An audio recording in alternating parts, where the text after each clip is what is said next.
Assalamualaikum. Welcome to all. Today we are going to explore NetSparker, the web app vulnerability scanning tool. As about its features, history, landmarks, ownership, etc. are already discussed in presentation. So let's begin the practical demonstration.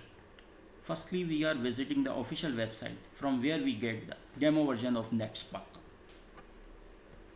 So here we are on netsparker.com official web page. In the center we have get a demo button link. To get a demo, we simply follow 3 steps verification process already defined in the presentation. After completion of these 3-step verification process, you will get a response email from NetSparker for further process. Once you install the NetSparker setup, it will ask you to install the .NET framework also, if already not installed. After successful installation, the NetSparker tool is ready to go for execution. So here we are. The NetSparker is loading. Now this is the main dashboard of NetSparker. There are a lot of modules in NetSparker, but due to the shortage of time, we are only focusing for web scanning module. So let's start a new skin. By clicking the new button on top left, a window pops up. Here is a target website. We choose NUST LMS portal. That is lms.nust.edu.pk and then click Start Scan button. After clicking the scan button, a window appears for target website checking in terms of its reachability. Here we simply tick the checkbox button and then the allocate button. This time the window appears are about optimization of scan policy. It's a 9-step procedure that we are going to apply for NUST LMS website. Remember, the selected policy, that is default security checks, is not optimized. You can improve performance and quality of your scan by selecting appropriate environment setting, that is web server, app server, DB, etc. So this option asks you, do you want to optimize it? Definitely. We click the optimize button as shown at the bottom. So we click one by one to operating systems, web servers, app servers and DB servers. We normally select all as a choice, as we assume that we don't know anything about target website constituted. Okay, next to DB server, we have the window appears about NetSparker Hawk connectivity. Hawk is the infrastructure the NetSparker web application security scanner uses to detect server-side request forgery (SSRF) and all other kinds of blind, asynchronous and second-order vulnerabilities that require data to be sent over out-of-band channels. Next to that NetSparker Hawk, we have a web application behavior. Here we have given 3 choices: little or no dynamic content, moderately sized dynamic website, or a complex single page application. We simply take moderately sized dynamic website. Next to it, we have a resource finder. NetSparker brute forces directories and file names on the target web applications to identify hidden, not linked directories and resources. Here we simply click the next button. Now the final step, that is about the summary. At the bottom we have seen the name of the scan policy. Here we will give it a name, LMS NUST, and simply finish and start scan. Once clicking the finish and start button, this window appears that we call the NetSparker dashboard. Let's explore the dashboard. At the top left, we have a panel named sitemap, which shows how the website is structured. Bottom to the sitemap, we have another panel named issues, which shows the vulnerabilities and their impact factor along with a sign. On the top right, we have only one panel, that is knowledge base.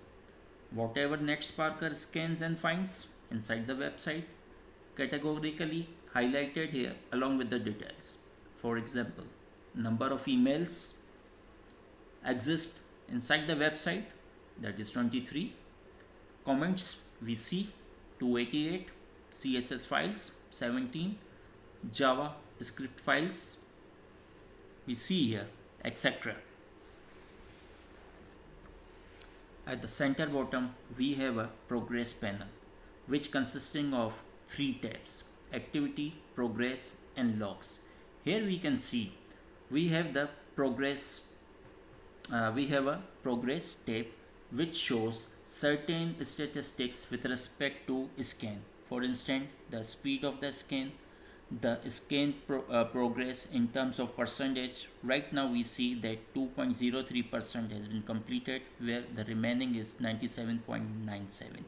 Few other statistics are also here, that the links scanned are 7500. We have the 404 responses failure within the website, 404 responses failures within the website, that counts 319. Other stats are also here. Activity tab shows the current activity on the sublinks of targeted website. For instance, we see that in the target column we have different sublinks. Against each, different sort of attacks are performing by NetSparker, and that is visible in the current activity column. Log tab shows the entire logging from start of the NetSparker till ends. After exploring a bit about the dashboard, now let's explore one or two vulnerabilities of a targeted website as shown in the issue panel. Firstly, we choose out of date version Apache vulnerability, the most critical vulnerability of this website. Let's see the details in the center panel named View panel. Here we see the impact is critical. We have the identified version, we have the latest version, we have the vulnerability database, we have the details NetSparker found or identified for that vulnerability, that is out of that version of the Apache, and the impact factor we already mentioned is a critical. We have the remedy, that is please upgrade your installation of Apache to the latest stable version.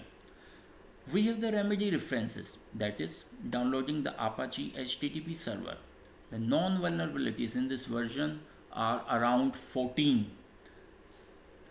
Here we see the external references of the organization body that we call the CVE. We can go and see the details about specified vulnerability. At the top we have a classification. This classification is again basically with respect to different data sets for different organizations. For instance, OWASP, CWE, CAPEC. Okay, now let's come with another issue, that is Insecure Transportation Security Protocol supported TLS 1.1. It's a confirmed vulnerability, and the best practice is to replace the TLS 1.1 with TLS 1.2 or higher. Here we see the impact. Your website will be inaccessible due to web browser deprecation. Action to take: replace TLS 1.1 with TLS 1.2 or higher. And the remedy is to configure your configure your web server to disallow using weak ciphers. For Apache, here the configuration is given, and similarly for Microsoft IIS, you have to make certain changes in the registry. For more details, you will to go in the classification pane where OWASP, CWE are present to understand vulnerability details. Likewise, once after 100% scanning completes, we can be in a position not only to know about each vulnerability, but the exact remedy also. The beauty of NetSparker. NetSparker official website is enriched in terms of resources. Here you can find each and every details. Here we have case studies, white papers, vulnerability indexing, getting started with a NetSpark. See each and everything about NetSparker. You do not need to go any third-party website. We have the blog also. That's a bit about NetSparker. Our team tries to deliver the maximum in minimum time slot. Thank you.